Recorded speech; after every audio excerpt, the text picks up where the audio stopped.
Abandoned and pregnant, Ava Mitchell was told she'd never be enough. But instead of disappearing, she rose, turning heartbreak into a tech empire that would shatter every limit placed on her.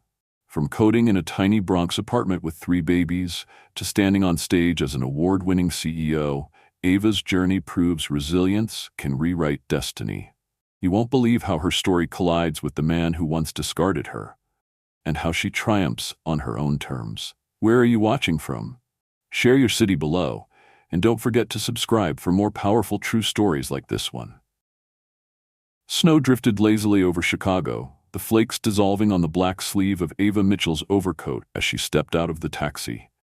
The terminal glowed behind frosted glass, a beacon of artificial warmth in the bitter dawn. She pulled her suitcase behind her, every muscle taut with urgency, determined to make her first flight in 2 years. The first trip that wasn't about running from her past. She hadn't even made it 5 steps toward the entrance when a familiar voice struck her like a slap in the cold. "Ava?" She froze, the handle of her suitcase biting into her palm. Slowly, she turned. There he was. Ethan Carlisle stood in front of a sleek black SUV, a driver unloading a mountain of luggage. He looked exactly as she remembered, except older, sharper somehow, as if the years had sculpted him into the purest version of himself. His charcoal coat was immaculate, his hair just slightly tousled in the way he'd once claimed made him look approachable. Even now, even after everything, her chest constricted at the sight of him. She forced herself to look away. She couldn't afford to unravel. Not now. But then 3 boys burst out from behind him, nearly colliding with her suitcase. They were identical. Same shaggy brown hair, same bright green eyes she'd once fallen for. "Mom," they shouted in unison, though the word wasn't meant for her. A tall woman stepped out of the SUV, her expression startled as she called them back. Ava's heart thudded so hard she thought it might bruise her ribs. Of course, Ethan had married someone else, had children that looked like hers might have if they'd grown up in privilege instead of second-hand onesies and borrowed cribs. For a moment, she stood frozen as Ethan's gaze locked on hers. In those seconds, the years compressed into a single, unbearable point of gravity. She forced herself to move, to keep her face neutral as she turned her back to him and walked through the sliding doors. Inside, the terminal hummed with travelers shedding coats and jostling for coffee, oblivious to the collision of past and present unfolding behind the glass. She took a shaky breath and joined the line for security, pressing her hand flat against her belly, as if to remind herself of the girl she'd been the last time she stood face to face with Ethan Carlisle. That girl had been 22, a scholarship kid in a borrowed suit, desperate to prove she deserved her place among people who'd never worried about rent or groceries. She remembered the first time she'd met Ethan. She'd been hunched over a stack of financial projections in the corporate cafeteria, her lunch untouched as she double-checked figures that could make or break a development deal. She hadn't even noticed him until he'd spoken. "Those numbers are off by at least 10%, he'd said, setting his coffee down across from her as if he had every right to sit there. When she'd looked up, startled, he'd offered that cool, assessing smile. "Your model doesn't account for the adjusted tax incentives in the South Loop." Even now, she could recall the exact cadence of his voice, the way it balanced condescension with curiosity. She'd straightened her spine and met his eyes, refusing to shrink. "I've already flagged it," she'd said evenly. "I'm preparing a revised forecast." His smile had deepened into something real then, something that felt like recognition. "Well," he'd murmured, leaning back in his chair, "aren't you full of surprises?" In retrospect, she should have known that was the beginning of her undoing. 8 months later, Ava had been standing in the living room of Ethan's penthouse, staring at the pregnancy test in her shaking hands. The 2 pink lines were undeniable. She'd waited hours for him to come home, practicing her words over and over until they lost meaning. When he finally stepped through the door, she'd nearly choked on them. He'd been on the phone, shrugging off his coat, talking about some acquisition his father was pushing through. "I don't think the numbers work," he'd said, not even looking at her as he set down his briefcase. "We're over-leveraged in the South Loop already." She hadn't answered. She just held the test out to him. When he'd finally registered what she was showing him, He'd stared at it as if she'd handed him a live grenade. "This is your problem," he'd said, his voice quiet in that way she'd learned to dread, flat, uninflected, like he'd flipped a switch inside himself. She'd tried to keep her composure. "Ethan, I thought we had something real." He'd laughed then, a short, mirthless sound that still scraped against her nerves in memory. "You were convenient, Ava. A distraction." When she'd started to cry, he'd sighed as if she were inconveniencing him. "I'm not going to let you ruin everything I've worked for," he'd said, already turning away. "Handle it." She'd left that night with nothing but her coat and her pride. She'd walked the length of Michigan Avenue in the dark, nausea roiling in her gut, and sworn she would never let him define her again. But she hadn't understood then what it meant to be alone with a secret that could shatter your future. Security moved painfully slow, the line inching forward as a family ahead of her unloaded a stroller and half a dozen plastic bins. She tried to focus on the present, to pretend she didn't feel Ethan's eyes still on her somewhere beyond the glass doors. She reminded herself she had built an entire life without him. A business, a purpose, a family, just not the kind he'd ever claimed as his own. When her turn came, she set her bag on the conveyor belt and stepped through the scanner. A TSA agent waved her forward without comment, and for one stupid moment, she wanted to ask if she looked like a woman about to implode. But she kept her head high and her mouth shut. She found her gate and collapsed into a plastic chair near the window, pressing her palms to her eyes until the burn of unshed tears subsided. Outside, snow continued to fall, blurring the plains into vague white shapes. She thought of the first time she'd seen Ethan in a conference room, leaning back in his chair as a dozen senior executives deferred to his every word. He'd been magnetic in a way that had nothing to do with his looks. He'd been born to command, heir to a legacy that spanned 5 generations, and she'd been foolish enough to believe he might share a sliver of it with her. Ava unclenched her jaw and forced herself to breathe. That woman was gone. The woman sitting here now had faced bankruptcy, eviction, and the judgment of strangers. She had fought for every inch of her life, and she'd survived. Her phone buzzed in her pocket. For a second, she almost didn't look, terrified it would be Ethan. But it was just a calendar reminder. Call with investors at 3 p.m. She swiped it away, feeling her pulse steady. When her boarding group was called, she rose, gathering her things. As she stepped onto the jet bridge, she took one last look over her shoulder. The SUV was still parked at the curb, but Ethan was gone. Good, she thought, turning away. Let him disappear back into the world that had always welcomed him. She didn't need him to witness what she'd built or what she would build next. As the plane lifted over the city, Ava closed her eyes and tried to remember the first moment she'd realized she was capable of more than survival. It hadn't been in a courtroom, or when she'd signed her first contract, or even when the first newspaper story had called her a rising star.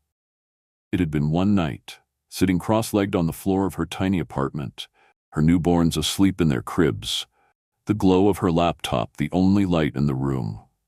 She'd been building the first version of Local Ledger, cobbling together lines of code between feedings. That was the night she'd understood that she could transform the worst thing that had ever happened to her into something that mattered. That was the night she'd stopped needing Ethan Carlisle's approval. Somewhere beneath them, the city sprawled across the snow. In one of those glittering towers, Ethan would be getting ready to board his own flight, to continue a life constructed from inheritance and appearances. She knew now he'd never understand what it meant to build from nothing. She pressed her hand to the window, feeling the cold seep through her glove. She didn't pity him. He would never know what it felt like to look at a child, her child, and see the proof that love and determination could outlast cruelty. When the plane banked toward the sun, Ava let the past slip into shadow behind her. Whatever waited ahead, she was ready. Ava Mitchell stepped off the bus and pulled her coat tighter against the February wind, knifing down the street.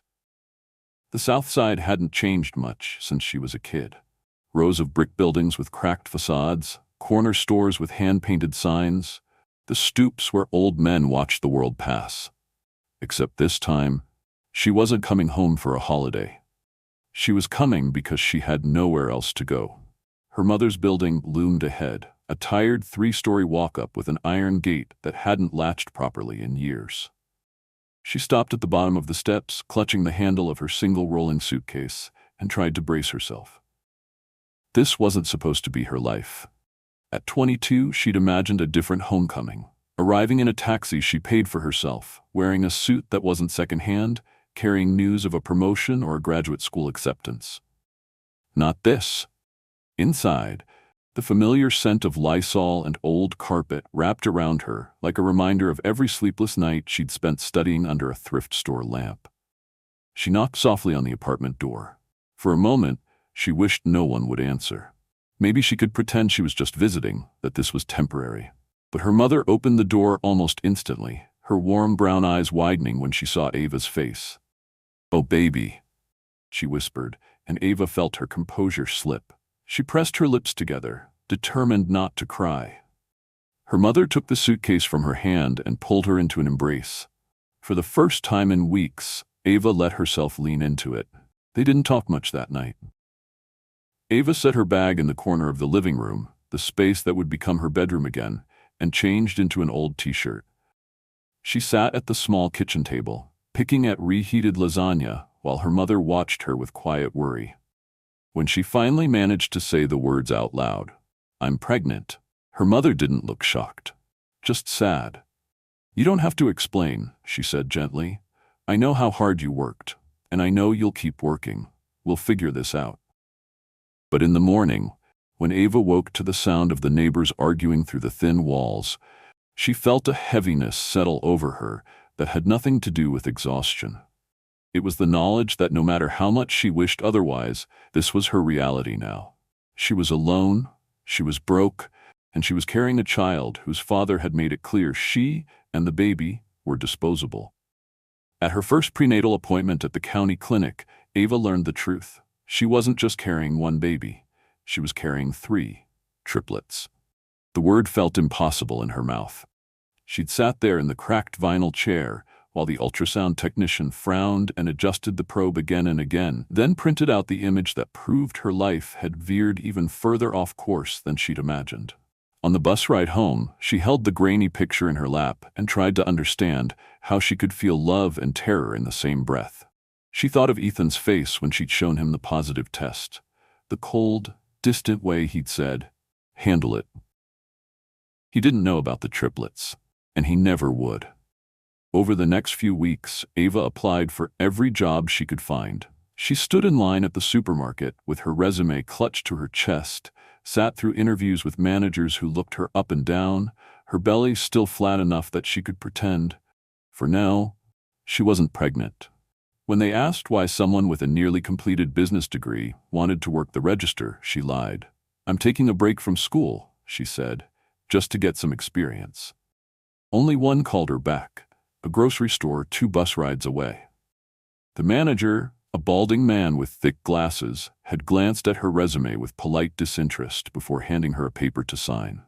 29 hours a week, he'd said. "No benefits. You'll start at minimum wage." Ava nodded. "When do you need me?" He looked surprised by how quickly she agreed. "Tomorrow." That night, she lay awake on the worn couch that served as her bed, feeling the ache in her back from a day spent walking between interviews. She pressed her hand over her stomach and tried to picture 3 tiny hearts beating inside her, 3 lives, 3 futures. She thought of the dream she'd had at 15, how she'd imagined herself wearing a sharp suit, stepping onto a stage to accept an award for something that mattered. She'd pictured her name in lights, her mother in the front row, tears in her eyes. For a moment, she grieved the girl who'd believed she could earn her place among people like Ethan Carlisle by sheer force of will. But the next morning, she woke before dawn, pulled her hair back into a tight bun, and walked out the door. She wasn't the girl who waited for rescue anymore. The grocery store was bright with fluorescent lights and piped-in music that looped the same 5 songs all day. Ava learned to scan barcodes, memorize produce codes, and smile at customers even when her feet throbbed. She learned to pretend she didn't notice when people looked at her name tag and then at her stomach, their curiosity obvious. At night, she took the late shift at a data entry job downtown. 8 hours on her feet, then 6 hours in a gray cubicle entering numbers into an ancient computer system. She started carrying crackers in her purse to keep the nausea at bay, and more than once she had to excuse herself to vomit in the staff bathroom before returning to her screen. "You can't keep this up," her mother said one evening when Ava came home after midnight, her eyes glassy with fatigue. "What choice do I have?" Ava whispered, pressing a hand to her lower back. "I can't ask you to take on more debt. I can't go back to school without my scholarship. And I won't." She swallowed the rest of the sentence. "I won't give them up." Her mother's eyes filled with tears, but she didn't argue. She just helped Ava ease her swollen feet out of her shoes and brought her a glass of water. One night, Ava sat at the kitchen table with her laptop balanced on her knees, studying the numbers in her bank account. $216. Rent was due in 5 days. She felt the familiar panic tightening her throat, but she forced herself to breathe. She opened a blank spreadsheet and started listing her expenses: rent, utilities, groceries, the prenatal vitamins her doctor insisted she needed because carrying multiples was higher risk. She color-coded each item: red for essential, yellow for maybe, green for things she'd already given up. As she worked, an idea began to take shape. What if other people needed something like this? Something simple, something that didn't cost hundreds of dollars a month? She thought of the bodega near her mother's building, where Mr. Park kept his receipts in a shoebox and did the books with a calculator. She remembered watching him squint over the numbers while the line of customers grew longer. The next day, she gathered the nerve to ask him. "Mr. Park," she began, her voice wavering, "I'm studying business technology. I built something that might help you track sales." He looked skeptical but curious. "How much it cost?" "Nothing," she said quickly. "I'm still testing it. You can try it for free." He agreed, and that night, Ava sat on the floor beside the couch, tweaking the program until dawn. When she finally crawled into bed, she felt a spark of something she hadn't dared feel in months: hope. 3 weeks later, Mr. Park handed her an envelope with $50 inside. "This helped a lot," he told her, smiling. "You should charge." Her hands shook as she took the money. It felt like more than payment. It felt like proof that she could build something real. But even as she installed her software in 2 more neighborhood stores, the reality of her situation never loosened its grip. The pregnancy was getting harder to hide. The grocery store manager moved her to the back room, citing safety, though Ava suspected he didn't want customers seeing her belly grow. When she fainted one afternoon while restocking shelves, she knew something had to change. At her next doctor's appointment, the obstetrician's face was grave. "Your blood pressure is too high," she said gently. "You need to rest. Stress isn't safe for the babies." Ava laughed, the sound sharp and brittle. "Rest? How am I supposed to do that?" The doctor didn't answer. That night, Ava lay awake and stared at the water stain on the ceiling. She had no savings, no partner, no blueprint, but she had 3 tiny heartbeats depending on her, and for them, she would find a way. Ava Mitchell woke in darkness, her heart hammering against her ribs as if it could break free. For a moment, she lay still, disoriented, unsure whether she'd been dreaming or simply startled awake by the babies shifting inside her. Then the familiar ache in her lower back grounded her in reality. She was 6.5 months pregnant with triplets. Her entire body ached in ways she hadn't known were possible. And every morning, she woke with the same question: how much longer could she keep going? She rolled carefully onto her side, wincing as the mattress groaned beneath her weight. The small room felt even closer than usual, the shadows pooling in corners, the air heavy with the mingled scents of old carpet and the lavender oil her mother dabbed on the windowsill in a hopeful attempt to mask the building's dampness. Her laptop sat on the milk crate she used as a nightstand, its blue power light blinking like an eye that refused to close. She knew she should try to sleep, to bank whatever rest she could before her next shift, but her mind was already awake, whirring through a dozen unfinished tasks. At the grocery store, her hours had been cut again. The manager said it was because business was slow, but she'd seen the look he gave her belly when he said it. At the data entry job, her supervisor had started making thinly veiled comments about how often she needed breaks. Every week, it felt like the walls closed in tighter. She would come home late at night, her ankles swollen and her head throbbing, and find her mother asleep in the armchair, a cold dinner waiting on the counter. She knew she should feel grateful. She did feel grateful, but she also felt ashamed.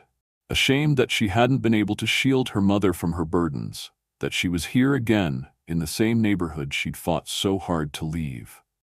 But the nights were different. The nights were hers. When the rest of the world was asleep, Ava would open her laptop, slip on her headphones, and let herself remember who she was before Ethan Carlisle reduced her to someone he could discard. She was smart, she was resourceful, and she refused to be defined by anyone else's limits. She pulled the laptop onto her knees and opened the code editor. The small business app she'd started as a distraction had become something else entirely. She was calling it Local Ledger now, and in the last month she'd installed it in 5 shops around her neighborhood. Each time she watched an owner's face light up when they realized how much simpler it made their lives. A small, stubborn flame ignited inside her chest. It was the first time in months she'd felt useful, like she wasn't just surviving, she was building. Tonight she was adding a feature that allowed merchants to see at a glance which products sold best. She had no illusions that it was anything revolutionary, but it was practical, accessible, designed for people who had never been able to afford the big-name systems that charged hundreds of dollars a month. She believed, she had to believe, that if she kept improving it, if she kept knocking on doors and offering it to shop owners one by one, she could grow something bigger than herself. She worked in the hush of the pre-dawn hours, the only sounds the tapping of keys and the occasional creak of the floorboards as she shifted position to ease the pressure on her hips.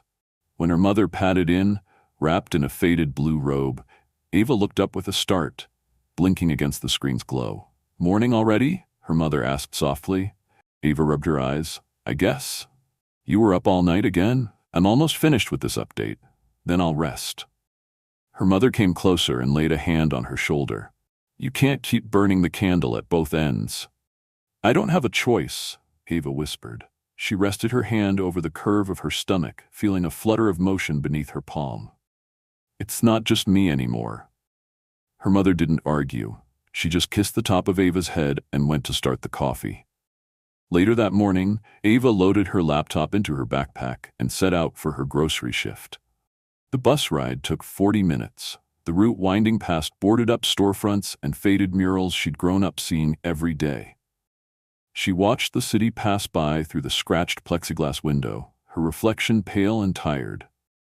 A woman in her 20s with dark circles etched beneath her eyes and a belly she could no longer conceal under loose sweaters.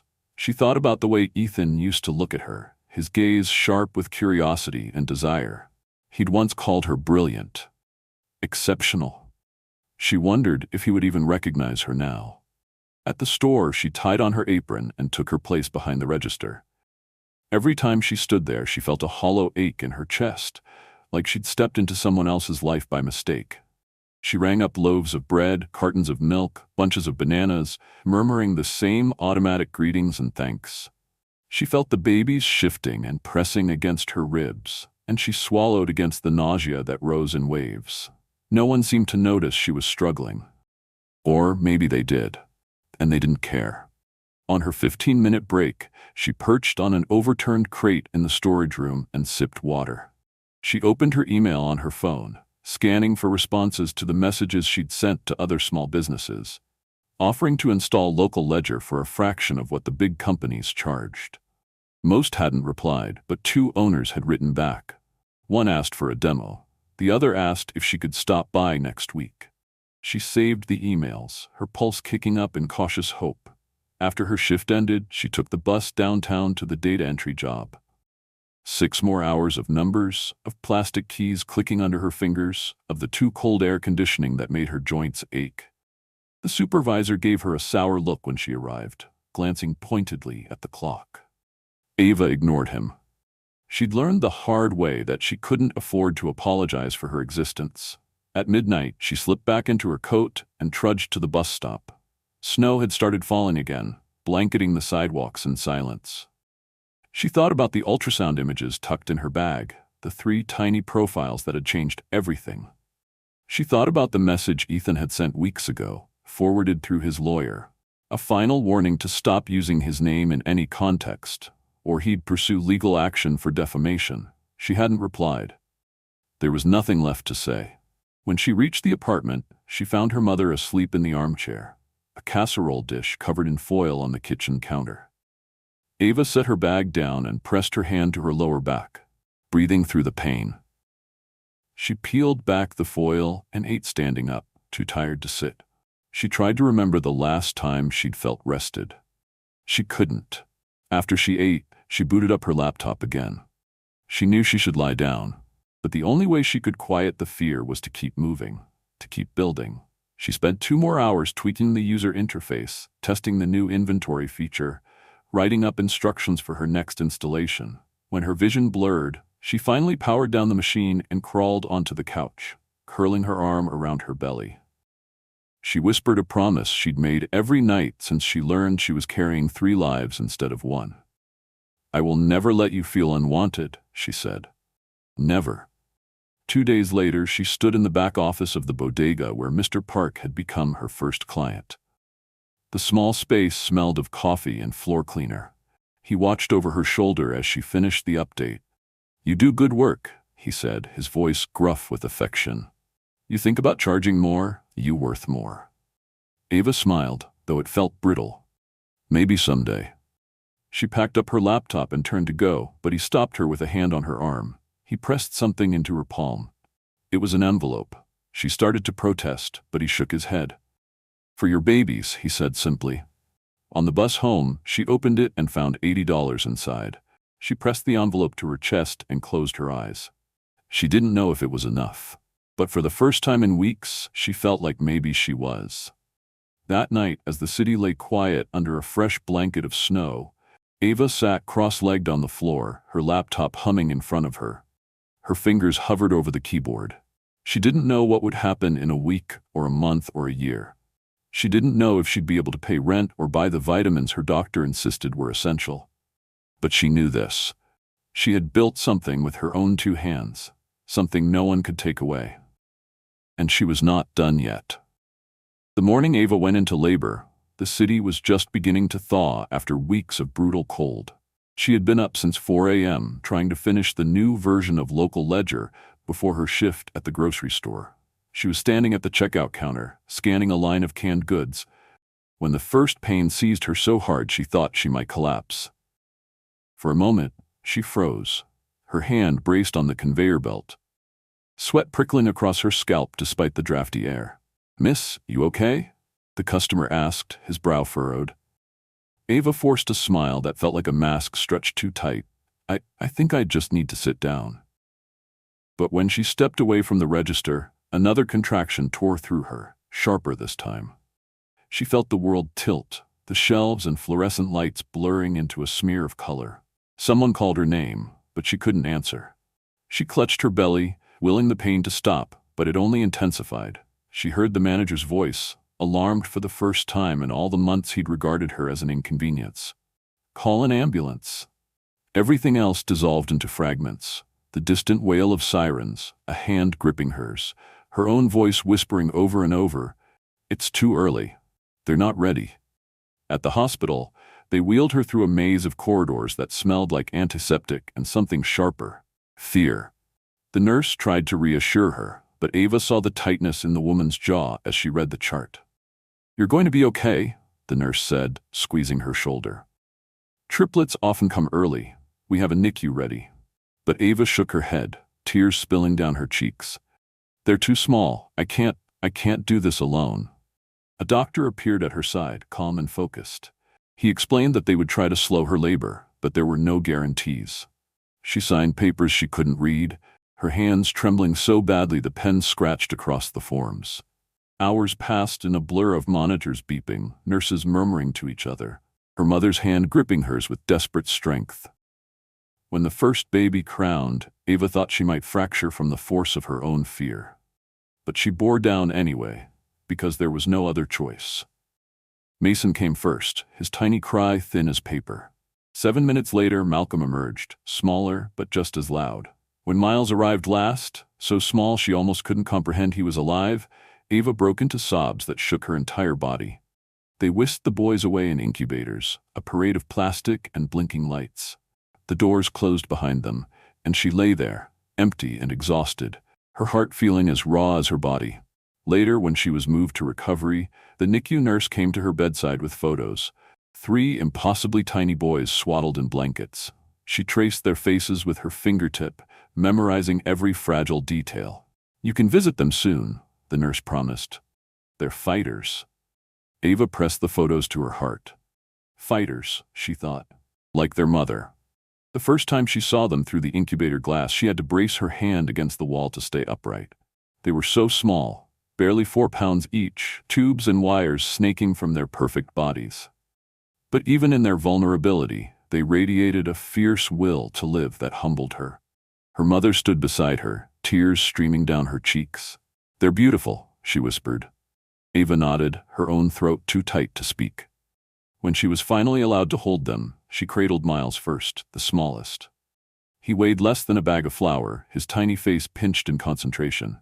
She tucked him against her chest, inhaling the warm, milky scent of him. "I'm here," she murmured. "I'm not going anywhere." For 2 weeks, Ava lived in the liminal space between hospital and home. She slept on a plastic recliner, waking every few hours to pump milk, to whisper encouragement to her sons through the plexiglass walls of their incubators. Her mother brought her meals, folded tiny onesies, and sat with her in silence when there were no words big enough for the fear that pulsed under every moment. When the boys were finally cleared to leave, Ava rode home in the back seat of her mother's car with all 3 car seats wedged against each other. The apartment felt impossibly small as she carried them inside. 3 cribs squeezed against the living room wall, a stack of borrowed blankets, a diaper pail already half full. That first night, Ava didn't sleep. She sat on the floor between their cribs, her laptop open on her knees, the blue glow illuminating her tired face.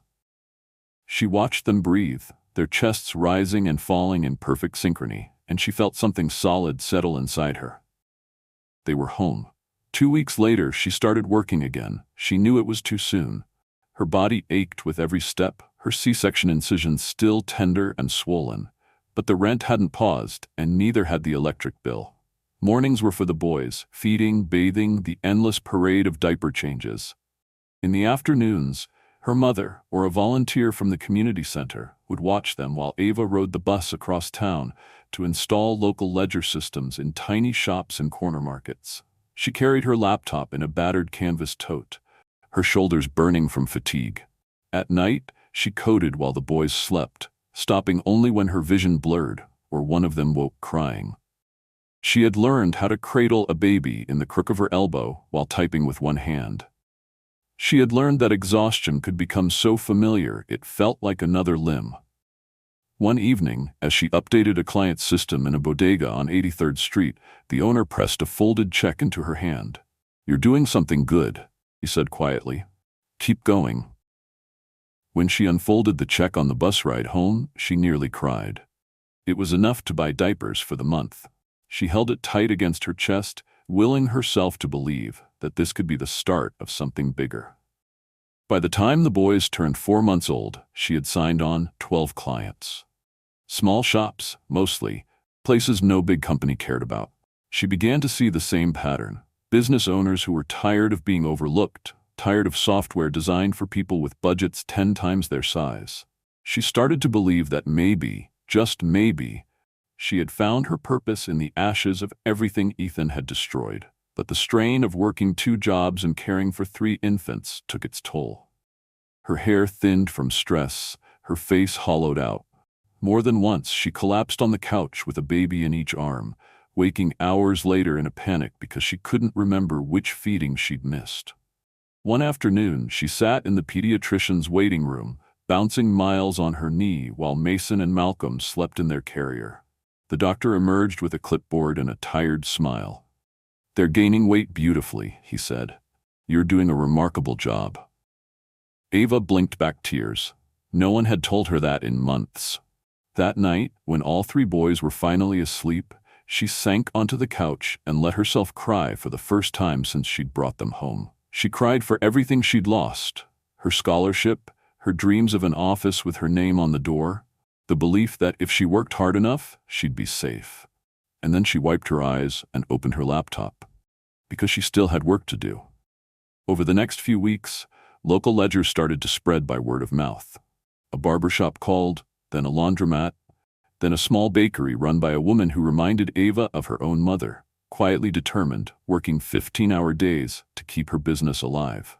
Every installation brought in a little more money. Not enough to breathe easy, but enough to stay afloat, enough to keep going. One evening, as she packed up after installing the system in a tiny flower shop, the owner, a middle-aged man with kind eyes, asked her a question she hadn't expected. "Where did you learn to do all this?" Ava hesitated. For a moment she considered telling him about Ethan. About how she'd once believed she needed a man's validation to be worthy. About the way he'd discarded her as if she were a complication instead of a person. But instead she said, "I taught myself." The man smiled, a little sadly. "That's the best way." On the bus ride home, Ava watched the city blur past the window, lights winking in the dusk. She thought about how much of her life had been defined by other people's choices: her father leaving when she was small, Ethan turning his back when she needed him most. But sitting there, her laptop warm against her leg, she felt something that had eluded her for so long. Power. She was no longer waiting for permission to belong. She was carving out her own place, one late night and one client at a time. When she reached her stop, she stepped off the bus into the chill evening air and walked the last block home. In the window, she saw the glow of the lamp her mother had left on and the silhouettes of the 3 tiny boys who had changed everything. Ava opened the door, and for the first time in a long while, she felt like she was exactly where she was meant to be. When spring finally crept across the city, Ava Mitchell realized she had been living in survival mode so long she'd almost forgotten what hope felt like.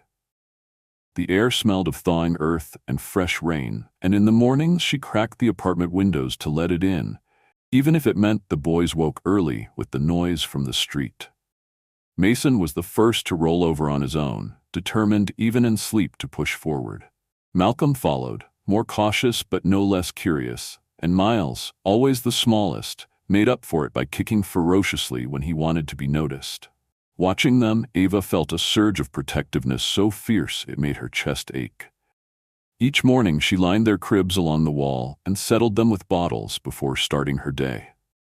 She had learned to time the feedings like a conductor guiding an orchestra, each movement precise and necessary. After the bottles were washed and the boys dozed off, she brewed her first cup of coffee and opened her laptop. Local ledger had grown in ways she hadn't dared to imagine. In addition to the dozen shops she'd installed personally, she was fielding calls from businesses she'd never heard of, places whose owners had learned about her software from friends or cousins or neighbors. She had started keeping a spreadsheet of all the leads and inquiries. Sometimes she would open it late at night and just look at the rows of names, proof that her work mattered to people. It wasn't just about the money anymore, though the money mattered.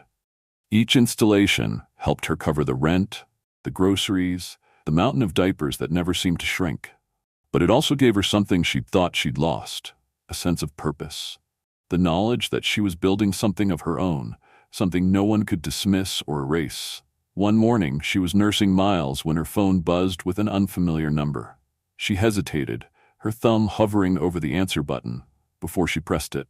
"Hello?" "Hi," said a warm, professional voice. "Is this Ava Mitchell?" "My name's Lillian Chen. I run the business development program at the Southside Community Center. One of our small business clients recommended you. I was wondering if you'd be interested in coming to speak with a group of entrepreneurs about your software." Ava felt her heart stumble over itself. Speak? Like, give a presentation? Yes, it wouldn't be formal, just an informal demo and some Q&A. We have a lot of shop owners who are curious about digital payment systems, but don't know where to start. If you have capacity, it could be a great opportunity. A year ago, she would have hung up the phone, certain she had nothing worth sharing. But now, with Miles tucked in the crook of her arm and her other hand resting on her laptop, she felt something settle inside her. "I'd love to," she said before she could second-guess herself. They set a date for the following Thursday. When she hung up, her hands were trembling. She rested her palm on Miles's soft hair and whispered, "We're doing this. We really are." The next week passed in a blur of preparation. Between feedings, she designed simple slides to show the basics of local ledger, how it tracked sales and inventory, how it generated reports, how it helped business owners understand their cash flow. She practiced her explanation out loud while she rocked the boys to sleep, until the words felt less foreign in her mouth. The morning of the presentation, she dressed carefully, pulling on the only blouse she owned that wasn't stained or threadbare. Her mother watched from the doorway, her expression soft with pride. "You look like a CEO," she said. Ava almost laughed, but the words warmed her more than she expected. The community center was a low brick building a few blocks from where she'd grown up. She hadn't set foot inside it since high school, when she used to volunteer in the after-school tutoring program. She carried her laptop in one hand and a small stack of printouts in the other, her heart hammering. Inside, a dozen small business owners sat around a long folding table, mugs of coffee steaming in front of them. Some looked skeptical. Others looked exhausted. All of them looked like people who had been told too many times they didn't belong at the table. She knew that feeling. Lillian greeted her at the door with a handshake. "We're so glad you came." Ava set up her laptop, took a deep breath, and began. At first, her voice quavered, but as she demonstrated how the software worked, how it simplified bookkeeping, how it saved money, she felt her confidence grow. She spoke about the first installation she'd done for Mr. Park's bodega, how nervous she'd been, how surprised she'd felt when he'd handed her that first envelope of cash. Someone raised a hand. "How much do you charge?" Ava named a price that felt fair, her voice steady. Another hand. "Do you do training?" "Yes," she said. "I'll sit with you as long as you need." When the questions ended, Lillian clapped her hands together. "If you'd like Ava to install Local Ledger, she has a sign-up sheet." A hush fell over the table. For a long moment, no one moved. Then a woman in a denim apron stood and walked over.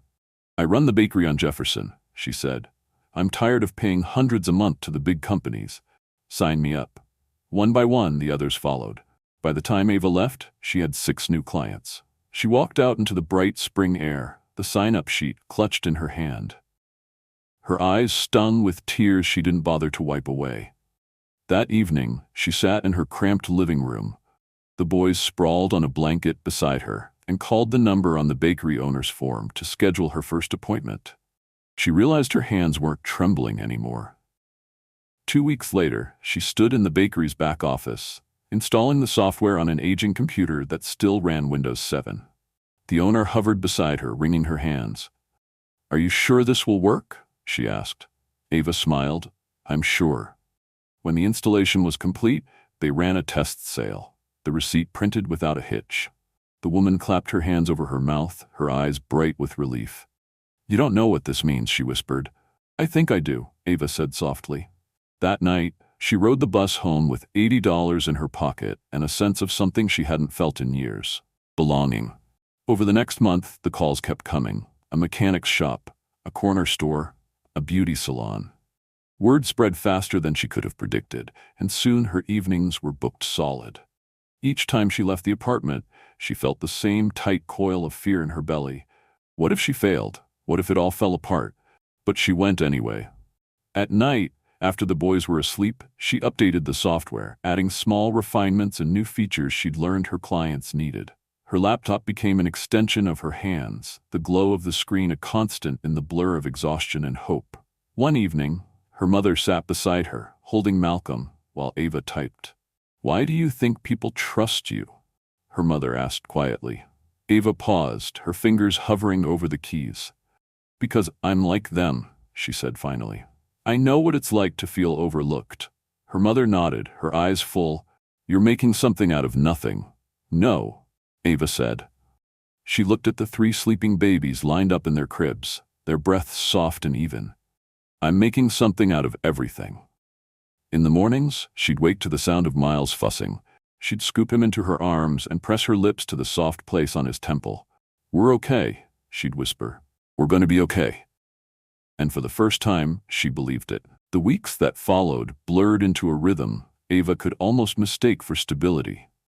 Every morning before the sun came up, she'd rise to feed the boys, settling them in their cribs with bottles, while she drank her coffee and read through her email. Her inbox had become a living thing, swelling daily with inquiries and referrals from shop owners she'd never met. Sometimes she would stare at the messages, her heart beating hard with the conviction that somehow, in building Local Ledger, she was slowly reclaiming the part of herself Ethan Carlisle had tried to diminish. By midsummer, she had 30 clients. Her mother no longer questioned the hours she kept, though she worried all the same. In the evenings, when Ava returned from installations, her mother would wait with a warm plate of food and the same gentle admonishment: "Don't forget to rest." But Ava didn't rest. She couldn't. The only way to outrun the anxiety was to keep moving. One morning, after she'd just put Mason and Malcolm down for their nap, the phone rang. She balanced it between her cheek and shoulder as she cleaned formula off the kitchen counter. "Hello? Miss Mitchell?" a crisp male voice asked. "This is Martin Rivera from the West Bronx Small Business Coalition. I hope I'm not catching you at a bad time." "No," she lied, glancing at Miles, who was fussing in the playpen. "I'm free. I've been hearing about your software from some of our members. We're hosting a workshop on affordable tech solutions for small businesses. I'd like to invite you to present Local Ledger." Her mind stuttered. She had only done one formal presentation before, the session at the community center, and she'd thought she'd never be brave enough to do it again. But she also knew opportunities like this didn't come often. "I'd be honored," she said, voice steady, even as her pulse jumped. "Wonderful," Rivera replied. "We expect about 50 attendees. I'll email you the details." 50. Ava exhaled slowly after he hung up, gripping the edge of the counter to steady herself. She closed her eyes and remembered what she'd promised the boys before they were even born, that she would never settle for less than they deserved. If she wanted to build a life for them, she had to do things that terrified her. That evening, while her mother rocked the boys to sleep, Ava set up her laptop on the small kitchen table and began working on her presentation. She spent hours refining each slide, simplifying her language so business owners who were intimidated by technology could follow along. She practiced her delivery out loud, her voice echoing off the cracked plaster walls. When she stumbled over her words, she started again. The night before the event, she was so anxious she could hardly sleep. She lay on the couch staring at the ceiling, every doubt she'd ever carried pressing down on her. What if no one took her seriously? What if she looked unprofessional? What if she failed? But as dawn crept into the apartment, she forced herself to remember how far she'd come. She was the woman who'd given birth to 3 premature babies alone, the woman who'd taught herself to code in the spaces between exhaustion and despair. She was still here. That had to mean something. The morning of the workshop, her mother helped her get the boys dressed and packed a bag with bottles and diapers for the neighbor who'd agreed to watch them. Ava, dressed in her best slacks and the same blouse she'd worn to the community center. As she was about to leave, her mother touched her arm. "You don't have to prove anything to anyone," she said quietly. Ava swallowed the lump in her throat. "I know, but I want to." At the community hall, she set up her laptop at the front of the room, her hands steady despite the adrenaline buzzing under her skin. Slowly, business owners began to trickle in. Some in work uniforms, some in suits worn thin at the elbows. All of them carrying the weight of trying to survive in a city that never seemed to care whether they did. She recognized that look in their eyes. It was the same one she'd seen in her own reflection for years. When it was time to begin, she took a breath that felt too shallow and stepped up to the microphone. "Hi," she began, her voice clear. "My name is Ava Mitchell, and I'm the founder of Local Ledger." She told them her story. Not the polished version she might have rehearsed for a tech conference, but the real story. About how she'd built the software in a rented room while caring for 3 newborns. About how she'd started with nothing but an idea and the certainty that small businesses deserved better. She watched their faces as she spoke. Some were skeptical, some curious, some lit with the fragile hope she recognized all too well. When she finished the demo, a man in the back raised his hand. What makes you different from Square or Intuit? Ava didn't hesitate.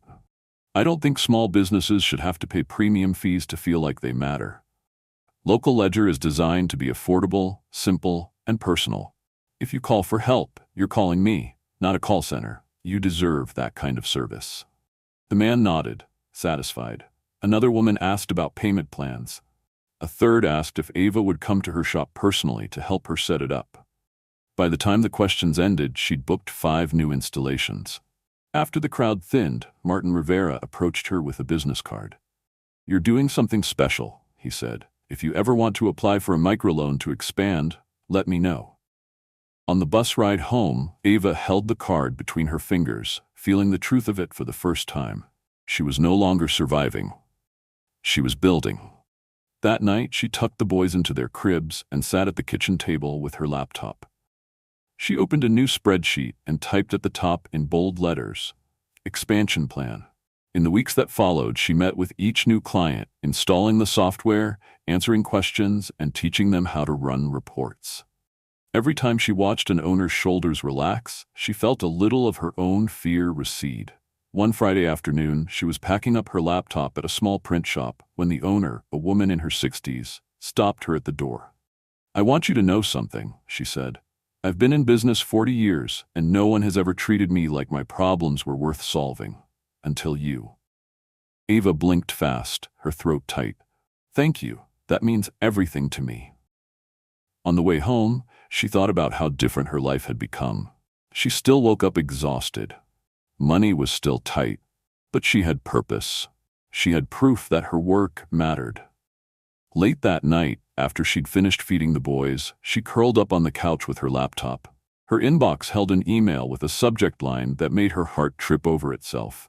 "Invitation to speak at the Urban Small Business Technology Forum." She opened it and read it twice to be sure she hadn't imagined it. "Dear Miss Mitchell, we've heard remarkable things about Local Ledger. We would be honored if you'd share your story and demonstrate your software at our annual forum. Your experience is exactly the inspiration our attendees need. Warm regards, Carla Henderson, Program Director." Ava closed her eyes and let out a shaky breath. The boys stirred in their cribs, and she looked over at them. 3 tiny miracles she'd once been terrified she wouldn't be enough for. She was enough. She was more than enough. When she called her mother to tell her, she expected caution, but her mother only said, "I never doubted you." 2 weeks later, Ava stood backstage at the conference center downtown, listening to the hum of hundreds of voices in the ballroom beyond. Her name was printed on the program beside words that felt almost surreal. Founder and CEO, Local Ledger. When they called her to the stage, she walked out into the lights, her heart pounding. She thought of every moment she'd almost quit, every night she'd worked until dawn, every time she'd doubted herself. She looked out at the audience, shopkeepers and entrepreneurs and dreamers, and she spoke with a voice that no longer shook. "My name is Ava Mitchell," she said, "and I believe that no one should be overlooked. Not in business, not in life." When the applause rose to meet her, she felt something like peace. She had started in the shadows, unseen and underestimated, but here she was, under the lights, proving to herself and everyone else that she had always been worthy. Summer was fading into early fall, and with it came a new, almost disorienting current of possibility.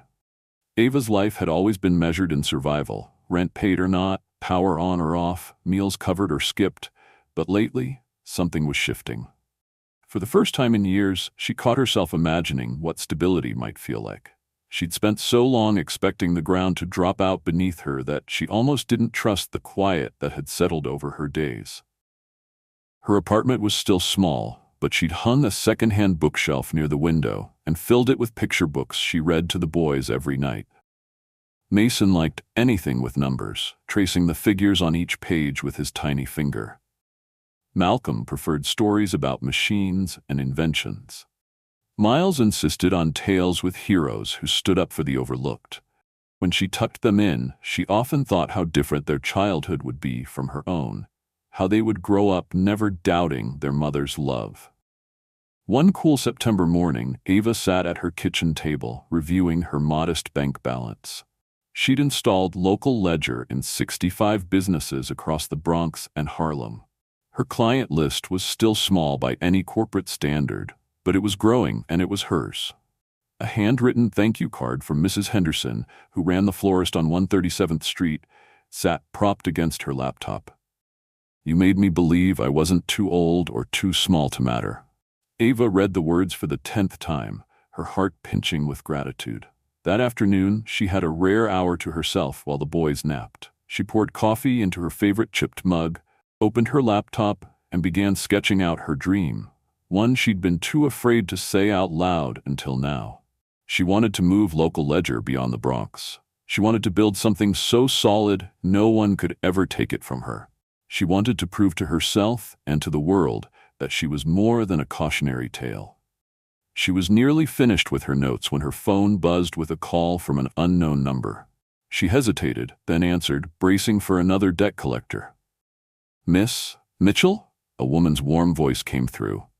This is Carla Henderson from the Urban Small Business Network. You spoke at our forum last month, and your story resonated with so many of our members. Ava's stomach fluttered with both hope and dread. I'm glad, thank you. I was wondering, Carla continued, if you'd consider letting us feature local ledger in our fall newsletter. We highlight promising solutions for underserved business communities. Ava swallowed, her pulse picking up. I'd be honored. Wonderful. I'll email you a few questions and we'll arrange a photographer. Congratulations, Ava. You're doing important work. When she hung up, she leaned back in her chair and closed her eyes, letting the moment settle into her bones. She had never needed a magazine to validate her worth. But it still felt good to know someone saw her. That evening, while she was feeding Miles, her mother stopped by with a bag of groceries. She unpacked rice, beans, and a pack of diapers without comment, but Ava could see the pride in her eyes. They called from Dalton School today, her mother said casually, as if she hadn't been bursting to share the news. They want to schedule a developmental assessment for the boys. Ava felt her heart seize. Dalton? That's one of the best schools in the city. I know. Her mother smiled. They have scholarship slots for exceptional children. Someone from the community center recommended them.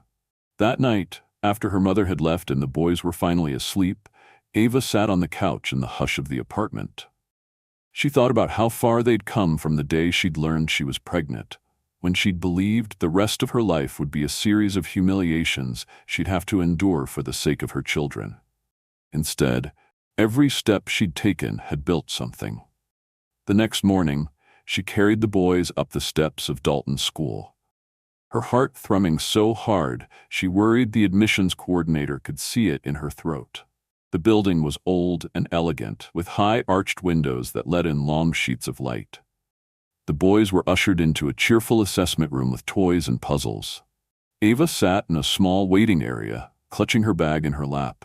She felt every inch like a woman who didn't belong here, who'd walked in through the wrong door by accident. But when the director finally emerged, she was smiling. I can't give you final results yet, she said, but I will say they're remarkable. Especially Miles, his verbal comprehension is years ahead. Ava pressed her hand to her mouth, overcome. We'll be in touch, the woman said, her voice gentle. On the bus home, Mason fell asleep against her shoulder, and Malcolm babbled about the blocks he'd built. Miles rested his cheek on her arm and murmured, Mama, was that place special? She swallowed, her voice thick. Yes, baby, very special. But we're special too, he said matter-of-factly. Ava kissed his forehead. More than anything. In the weeks that followed, everything felt suspended between possibility and fear. Every time the phone rang, she half expected it to be someone telling her they'd made a mistake, that none of this could belong to her. But it was never that. It was always something new, something more. One Monday afternoon, as she was updating a client's software, she noticed an email from a name she didn't recognize. Rachel Connolly, Community Banking Division, First Horizon Trust. She read the subject line 3 times. Exploring partnership opportunities with local ledger. Her hands shook as she clicked it open. Miss Mitchell, we've been following your work with local ledger. Your approach aligns with our mission to serve overlooked business communities. I'd love to schedule a conversation to discuss potential collaboration. Please let me know your availability. Warm regards, Rachel Connolly. Ava's breath came fast and shallow. She stood so quickly her chair scraped back against the cracked linoleum. "Mom," she called, voice unsteady. "Can you watch the boys a minute?" Her mother appeared in the doorway, eyebrows raised. "What is it?" Ava handed her the phone, unable to find words. Her mother read the email, then looked up slowly. "You did this," she said. "You built something they can't ignore." That night, Ava couldn't sleep. She lay on her side in the dark, her hand resting on Miles's back as he dreamed. She thought about Ethan, how he'd once told her she would never be enough, that her background, her circumstances, her entire existence would always make her less. And here she was, with a chance to partner with a bank she'd once been too intimidated to even open an account with. The next morning, she wrote back to Rachel, her hands steady now. "Thank you for reaching out. I'd be happy to discuss potential collaboration. I'm available this Friday." When she hit send, she let herself smile. Friday arrived with rain that slicked the sidewalks and turned the city into a mirror. Ava dressed carefully in her second-hand blazer and the same black trousers she'd worn to her first community center presentation. They were a little loose now. She'd lost weight from all the long nights, but she didn't care. She felt more herself in those clothes than she ever had in anything Ethan had bought her. She arrived at the First Horizon offices 15 minutes early. The lobby was sleek and modern, all glass and polished steel. As she waited, she noticed the receptionist glancing at her with curiosity. "Miss Mitchell?"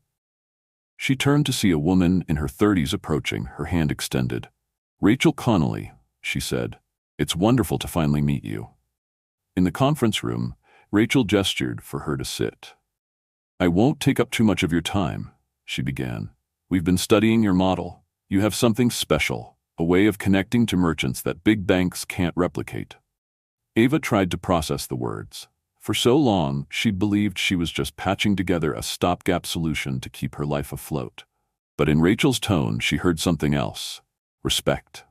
Rachel continued, "We'd like to explore a pilot program, embedding local ledger in our microloan services. We could bring you on as a partner, not an employee. You'd retain ownership." Ava's throat tightened. "I appreciate that," she managed. "I built this for people like me. I can't sell them out." Rachel's smile was warm. "That's exactly why we're here."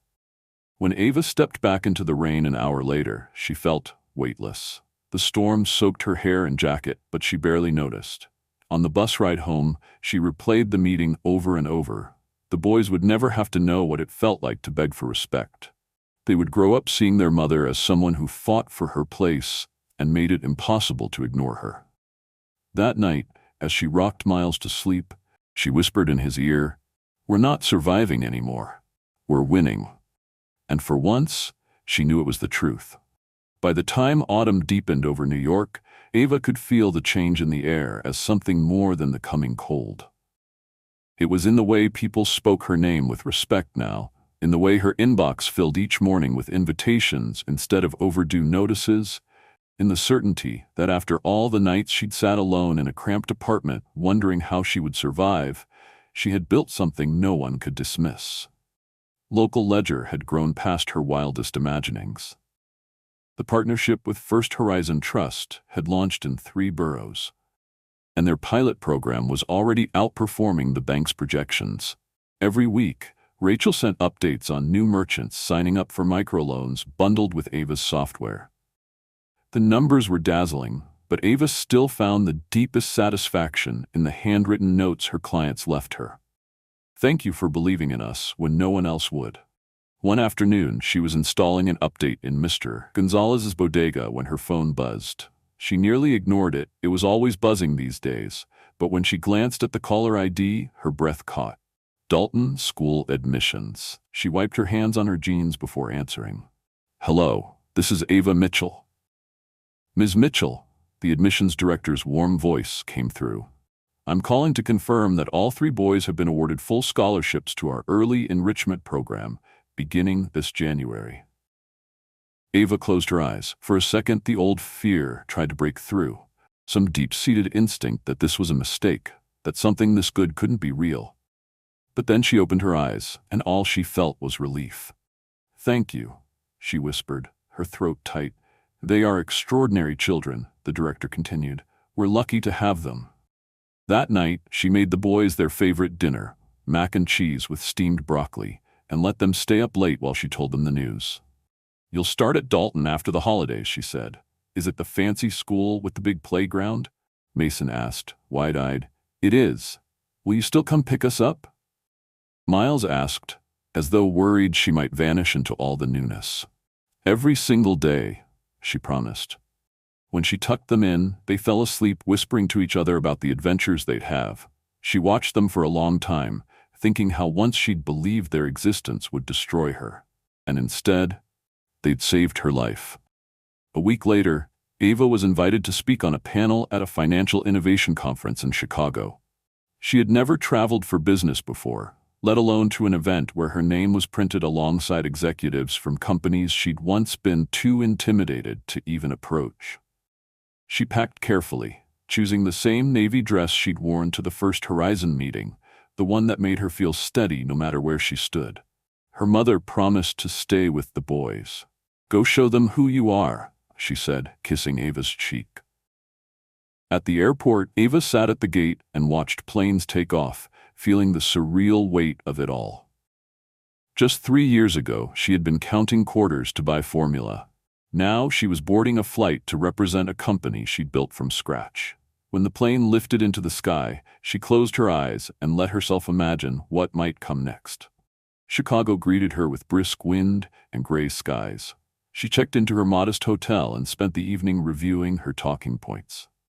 The panel was called Reimagining Finance for Underserved Communities, and she was determined to make every word count. On the morning of the event, she stood backstage in the cavernous convention hall, listening as the moderator introduced the other speakers. They were all older men in immaculate suits, their biographies a litany of Ivy League degrees and corporate titles. And finally, the moderator said, "Ava Mitchell, founder and CEO of Local Ledger, a fintech platform empowering small businesses in New York City." The applause was polite. Ava stepped onto the stage and took her seat between a venture capitalist and a regional bank president. When it was her turn to speak, she folded her hands in her lap and looked out over the sea of faces. "I'm not here because I built something flashy," she began. "I'm here because I built something necessary." She told them about the early days, the apartment that barely fit 3 cribs, the nights she coded until dawn, the fear that never really left her. She spoke about her clients, about the dignity of work, about the power of feeling seen. "The truth is," she said quietly, "small business owners don't need another app. They need someone who remembers what it feels like to be underestimated." When she finished, the applause was louder, more genuine. The venture capitalist beside her leaned over and murmured, "You're going to change this industry." Ava smiled, but in her heart she thought, "I already have." After the panel, people lined up to shake her hand. Some were investors, others were founders who told her they'd felt invisible too. By the time she left the convention center, her business card holder was nearly empty. That night, she lay in her hotel bed and scrolled through photos her mother had texted of the boys eating spaghetti and building a fort from couch cushions. Her chest ached with missing them. But she also knew that every mile she traveled now was part of the foundation she was laying for their futures. The next morning, she flew home to New York, and the moment she stepped through her apartment door, the boys launched themselves at her legs, babbling all at once. She sank to her knees and held them, breathing them in. "You're back," Miles whispered, as if to reassure himself.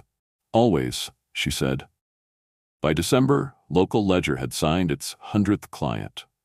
She marked the milestone by baking cupcakes with the boys, each frosted with the number 100 in bright blue icing. They had no idea what it meant in terms of revenue or strategy, but they could see it mattered, and that was enough. In early January, she received another email that made her heart lurch. "Congratulations, you have been selected as a finalist for the National Social Impact Award in Financial Technology." Her first instinct was disbelief. But she read it again, and slowly she let herself feel the wonder of it. When she called her mother to tell her, her mother was silent for a long moment. "You know," she finally said, her voice thick, "when you were little, you used to line up your dolls and pretend you were running a company. You always had it in you." Ava laughed through her tears. I just needed a reason to remember, she said. The award ceremony was scheduled for March in San Francisco. She hesitated to accept. Travel was still expensive, and she hated the thought of leaving the boys again. But Rachel called her one evening, her voice gentle. Ava, this isn't just about recognition. It's about visibility, about showing the world that someone with your story belongs in every room. And in her gut, Ava knew she was right. The night before she flew west, she tucked the boys into their new beds she'd bought with the first major payment from First Horizon. Mason clutched his calculator, Miles his battered superhero book, Malcolm the little plastic robot he'd carried since he was a baby. Be good for Grandma, she told them. Bring us something from California, Malcolm insisted, always the practical one. I will, she promised. San Francisco was bright and chill, the bay glinting under a pale sky. At the ceremony, Ava wore the navy dress again. She no longer felt like an imposter in it. When her name was called, she stood before a ballroom of polished strangers and accepted the plaque with both hands. I didn't build Local Ledger because I wanted an award, she said into the microphone. I built it because no one else was coming to help us. And I believe the people who keep this country running, the shopkeepers, the mechanics, the caregivers, deserve to be treated like they matter. The applause rose around her. She closed her eyes and let it sink in. That night, in her hotel room, she set the plaque on the desk and took a picture to send home. Underneath, she wrote, "We did this." When she returned to New York, she hung the award on the wall across from the boys' cribs so they would see it every day. And when she finally sat down at her kitchen table, her laptop open in front of her, she thought of Ethan Carlisle, how he'd once told her she would never be enough. And she smiled, because she knew now, without question, that she always had been. At its heart, Ava's story isn't just about business success or overcoming a single act of cruelty. It's about the quiet, often unseen power of refusing to give up on yourself, even when the world insists you're unworthy. Ava could have accepted the story others wrote for her, a young mother abandoned by privilege, forced to scrape by in the shadows. Instead, she built something no one could ignore. Her journey reminds us that resilience isn't loud. It doesn't always look like heroic speeches or dramatic victories. Sometimes it's the exhausted parent rocking a child to sleep while typing lines of code. Sometimes it's the courage to walk into a meeting where no one expects you to belong and claim your place anyway. This story also teaches that the labels others put on us, too young, too poor, too unpolished, only have power if we believe them. Ava's strength came not from denying her struggle, but from using it as proof that her perspective mattered. By showing up authentically, she changed not just her own life, but the future for her children and countless others who saw themselves in her fight.